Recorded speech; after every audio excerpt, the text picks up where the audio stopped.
So let's talk about water walking. I'm sure there's nobody out there who wouldn't want the miraculous to happen in their lives, right? That truly exceptional peace, that concept, that thing that just blows reality out of the water, that allows you to really enter into a realm that nobody seems to be walking on water.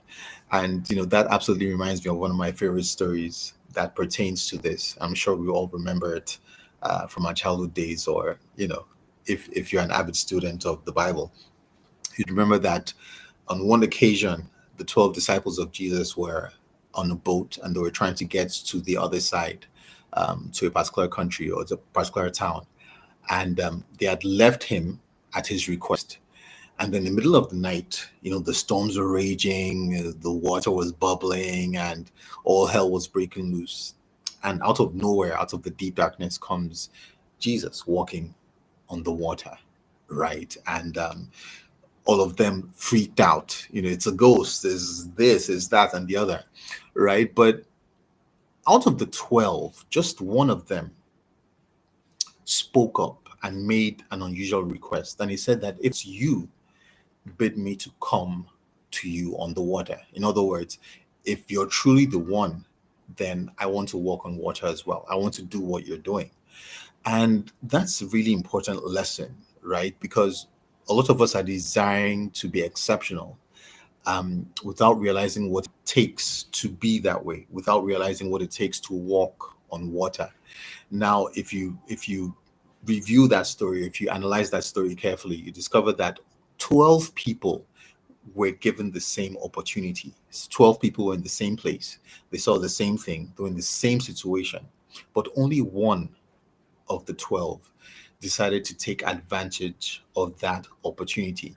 Now, that's important because the other 11 did not necessarily see what was happening as an opportunity. And that is really one thing that demarcates exceptional people from the rest of the pack.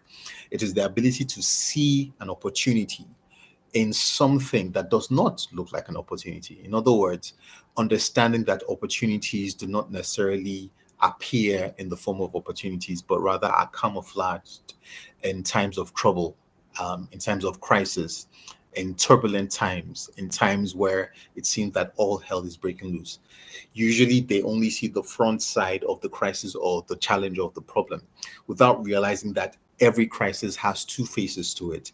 It's the front face where all you see is trouble, but the back face as well, where truly there's the opportunity for you to level up into something greater.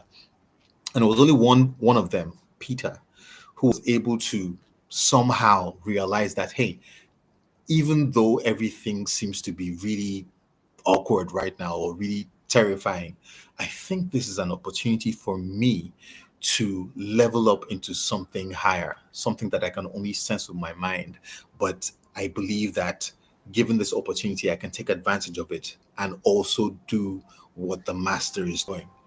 So all 12 of them had the same opportunity, but it was only he who spoke up, and he was given that opportunity. And indeed, he started to do the unthinkable. He started to walk on water just like his master. Obviously, we know that he started to sink, right? But that was because of a lack of focus, which we'll address sometime later in this series, right? But the principal thing was that indeed he started to do the unthinkable. He started to walk on water.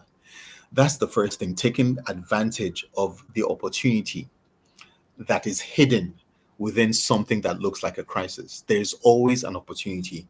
Shakespeare said it best. He said, um, "Sweet are the uses of adversity.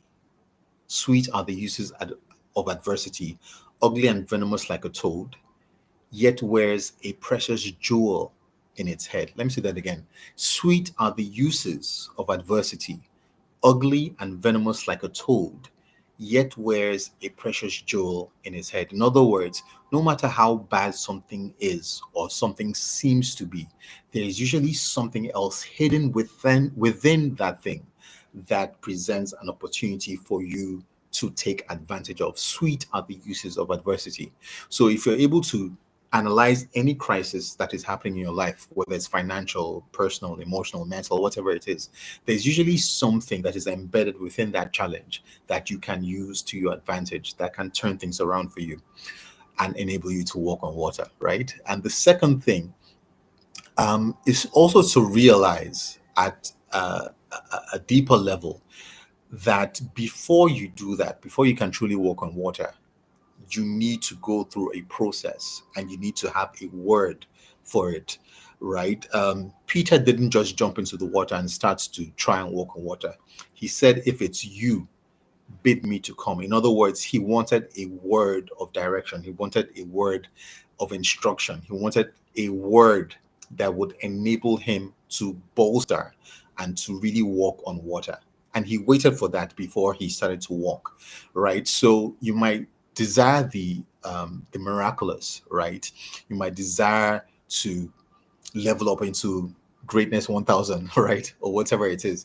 But you have to understand that greatness comes with a cost, and greatness comes with a process, and greatness comes with having a word into or on which you need to walk on in direction of your goal or your vision, right? You don't just jump into it. You have to necessarily go through the process. The dimensions are there, the levels are there, the higher realm are there, but they can only be attained when you go through the process, right? Um, that is why your steps need to be ordered um, in the right direction. Uh, Movement without a clear direction is just motion at the end of the day. You can walk in 100 different steps, but if you're not going in the right direction without the right backing, you might not necessarily get to the place where you want to be. So, exceptionalism requires taking advantage of an opportunity that is disguised within a challenge or a crisis, and also being um, subjected through a process backed up with a word that is meant for you in your particular season. So, water walking is absolutely great, but remember that it requires a process and an opportunity.